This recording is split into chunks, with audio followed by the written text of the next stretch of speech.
Vamos acelerar?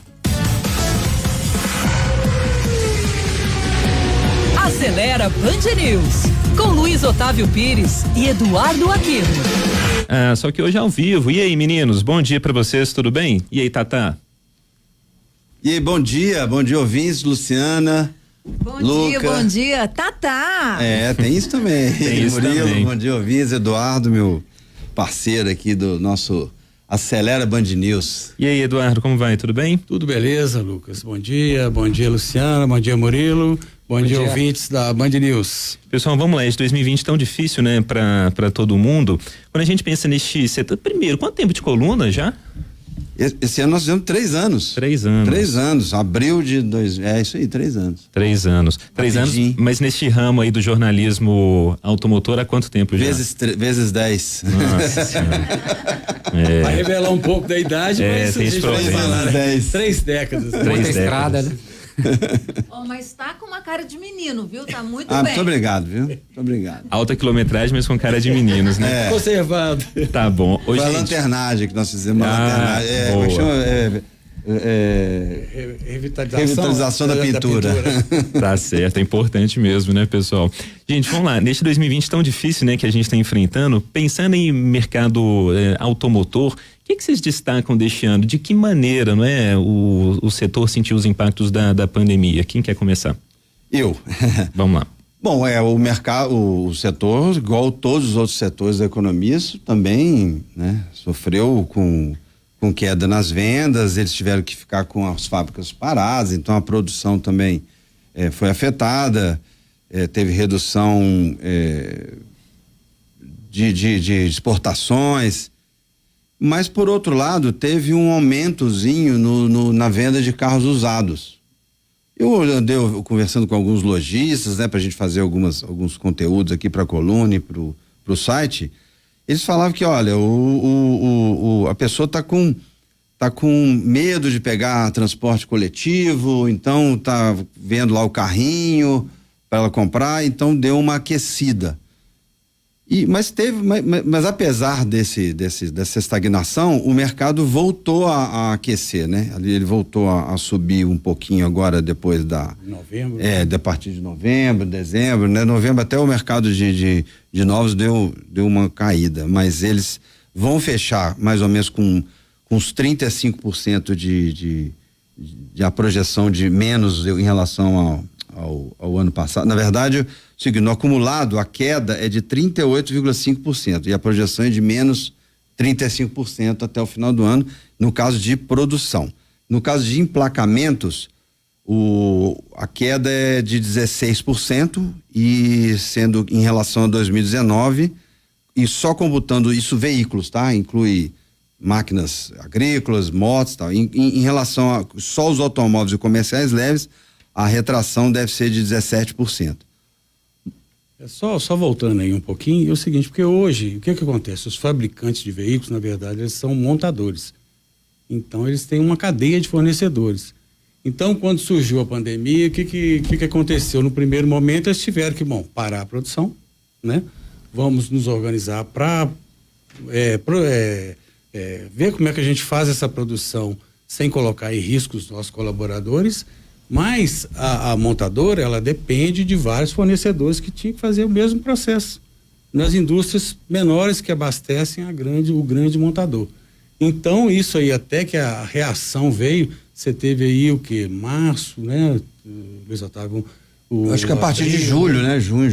A produção quase, entre aspas, normal, né? Voltou em junho, julho, a níveis assim de produção que era de 2019, né? Mas aí você tinha uma demanda também que ficou para trás, você tinha outros problemas então houve essa afetou bastante. Agora, pelo que vocês estão falando, pelo tamanho que foi a crise, né? As pessoas em casa, o desemprego, várias indústrias automobilísticas deram férias coletivas, né? Pararam. Mas o número de emplacamentos, né, de vendas de veículos até que não foi tão afetado, esperava-se até pior, né? Você vê que a produção caiu muito mais do que a própria venda. Sim. E eu queria saber, vocês falaram da venda de usados, se pensando em veículos novos, Qual o tipo de veículo aí que foi o mais vendido? Seguiu a mesma tendência, né? Os carros populares sendo mais vendidos ou não? Teve uma mudança nesse perfil? Queria que vocês falassem um pouco algum modelo que se destacou nesse ano, alguma venda e projetasse também um pouco já para o próximo ano.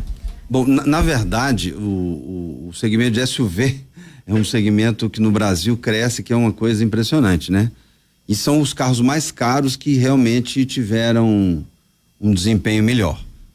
Para você ter uma ideia, logo que voltou a produção, o Onix, que é hoje o carro mais vendido, é o líder de mercado, ele sofreu um revés, vamos dizer assim,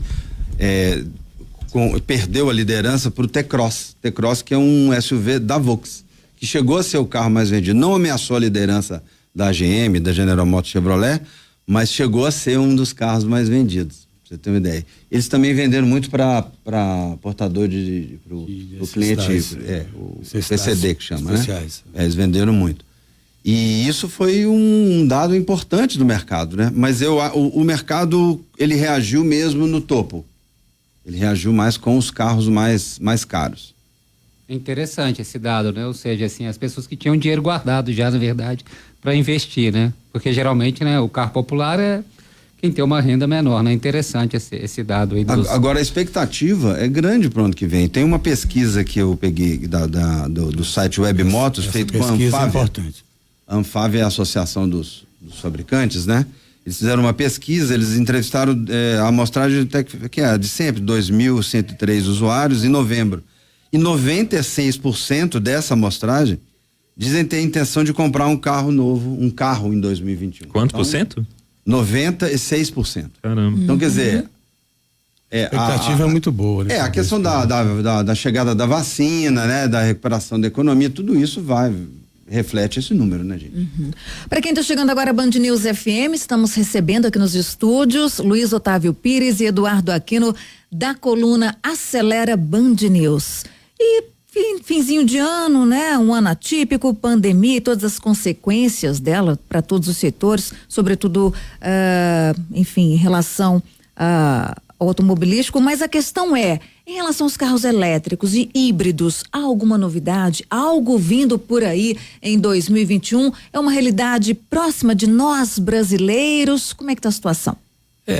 Muita gente acha que ainda está distante essa realidade do carro elétrico no Brasil, né?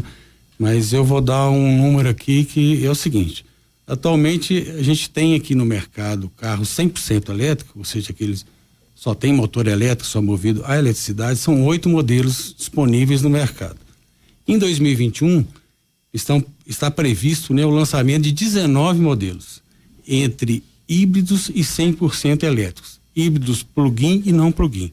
Explicando, o híbrido plug-in é aquele que a bateria pode ser recarregada na tomada. E o não plug-in é aquele que a bateria é recarregada com frenagem, com desaceleração, enfim, né? Então são previstos aí lançamento de 19 modelos no próximo ano. Então a gente deve ter muita novidade. Esse ano, por exemplo, aqui agora em novembro, né, a CEMIG instalou em BH 3 eletropostos públicos. Isso é a primeira vez que um eletroposto público é instalado, isso aí em BH. Então vai ter um no Mercado Central, outro no Supernosso de Lourdes e o outro nessa concessionária aqui da Raja Avangar. Então são os 3 primeiros, mas isso faz parte de um projeto muito maior que as próprias montadoras às vezes estão investindo, porque o que acontece hoje? Você não tem uma rede de carregamento. Você pode carregar na tomada da sua casa, mas isso aí vai levar 12 horas.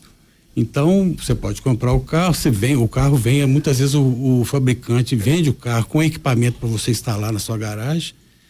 E hoje, muitas construtoras já entenderam esse momento e estão vendendo novos lançamentos imobiliários com carregamento, com carregador nas garagens para carro elétrico. Agora, Eduardo, só para o nosso ouvinte ter uma ideia, você falou em 8 modelos disponíveis no Brasil de carros elétricos. Atualmente. A partir de quanto, vamos dizer, o mais barato desses modelos aí seria a partir de quanto, só para o nosso ouvinte ter uma ideia?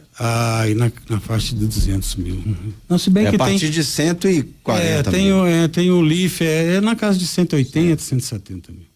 Ainda é caro, né? É um valor que é caro vou porque comprar um também carro elétrico. não existe subsídio, né? Não tem um volume também, tem né? volume. Então a bateria, por exemplo, a bateria custa, se você colocar aí uma bateria elétrica, ela vai custar até às vezes até a metade do carro, dependendo do valor do carro. Então é muito caro, então não tem subsídio para o carro elétrico, vai começar a ter, eu acho que com essa vinda agora, o pessoal vai entender esse momento, há uma pressão aí global para a vinda do carro, para o aumento do número de carros elétricos, para reduzir nível de emissões, claro. Enfim. O Gabriel, nosso ouvinte, até fala que na Inglaterra, segundo ele, já tem até prazo para não ter mais carro a combustão. E ele falando aqui de uma marca, a Volvo, inclusive, que só vai fazer carro elétrico a partir de agora. Isso, ele tem razão. Tem razão. Bacana. Pessoal, 30 anos cobrindo este mercado, né, do setor automotivo. Apesar de a gente ter 1000 opções disponíveis de carros, a gente tem 1000 modelos diferentes aí de motoristas também, tem alguma dúvida ou anseio que mais atinge o motorista? Dúvidas padrão aí? É muito com relação à compra, né, de um modelo, né? Então, como você tem um mercado que tem muita disponibilidade, muita oferta, né? O consumidor fica meio perdido, né? Uhum.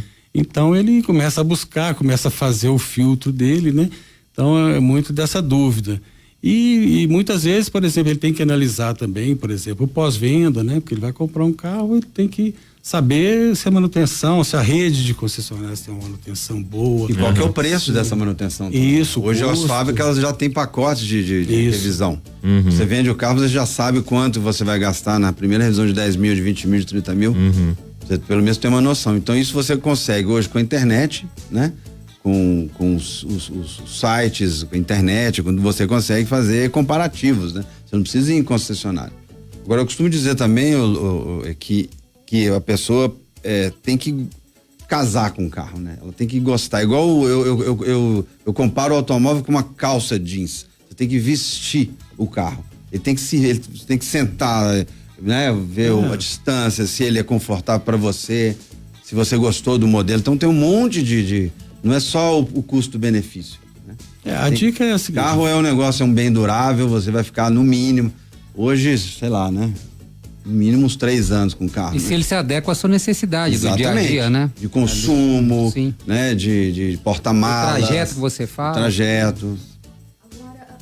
Chama atenção que em tempos de pandemia houve uma mudança de comportamento também, né? Daquela pessoa que dirige. Alguns, pelo menos, ou boa parte da população, abriu mão ali do carro próprio, vendeu e passou a alugar. Tem muita gente fazendo as contas ali na ponta do lápis e tá vendo que alugar, de repente, sai mais barato do que manter a manutenção e todos os gastos que um automóvel requer.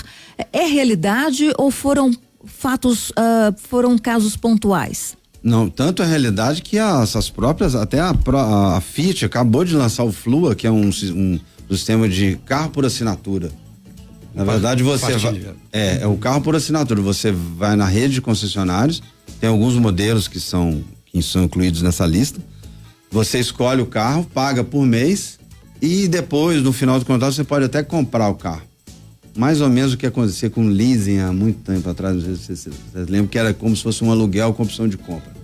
Isso as próprias grandes locadoras, as grandes locadoras, Localiza, Hertz, a Unidas, essas maiores, a Movida, elas também já oferecem esse tipo de carro. Você pode usar o carro, você tá incluído lá um pacote de revisão, você não paga mais nada, só paga a sua mensalidade e usa o carro, né? É o novo modo de você, em vez de ter, você usa. Aliás, isso aí tá acontecendo com vários outros produtos, não só com o automóvel, né? Eu tenho outra dúvida que é em relação ao diesel. A gente sabe que o diesel é usado, claro, para caminhões, carretas, ônibus, enfim. Agora, a aplicação do combustível também em carros pequenos parece que é uma novidade. Vocês já têm alguma informação em relação a isso? Tem algum modelo? No Brasil, ou ainda na verdade, não existe legislação para isso, né? Não tem legislação. Carro leve, não. Para carro leve ainda não. Não existe legislação. Até porque o diesel ele é subsidiado, né? Sim, sim. Então, mas na Europa já tem, não sei se nos Estados Unidos tem mais. Nos Estados Unidos tanto tipo de combustível. Tem tanto gasolina, diesel que... Então muitos tipos de combustíveis, né? Tem combustíveis com vários tipos de octanagem, então... Mas no Brasil não há legislação, é só para veículos comerciais. Ainda não. Voltando à questão do compartilhamento, só Claro. fazer um acréscimo aqui.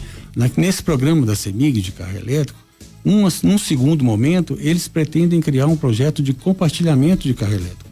Você vai ter, como você tem as bicicletas hoje, que você para num lugar, você Aluga, vai parar né? o carro, vai deixar ele carregando e vai.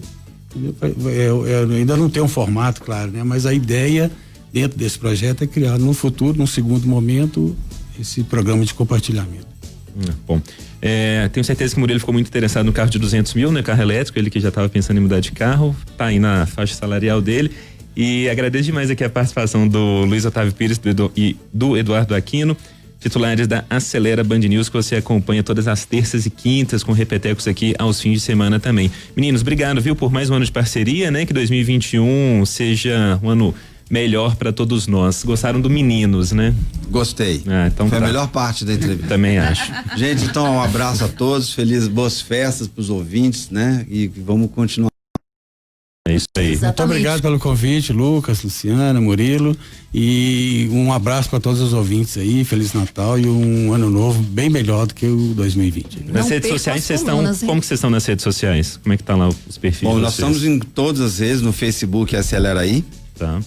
Instagram e Twitter Acelera Aí BH, e temos também um canal no YouTube, que agora a gente está fazendo uns vídeos legais, nós fizemos uma parceria com uma produtora, tem uns vídeos bem legais dos carros que a gente pega para fazer teste. Opa. E a gente faz já estamos com uns vídeos diferenciados lá que são embedados na nossa coluna, que a gente também tem dentro de um portal. Tem bastante novidade da nossa era aí. Bacana. Valeu, pessoal.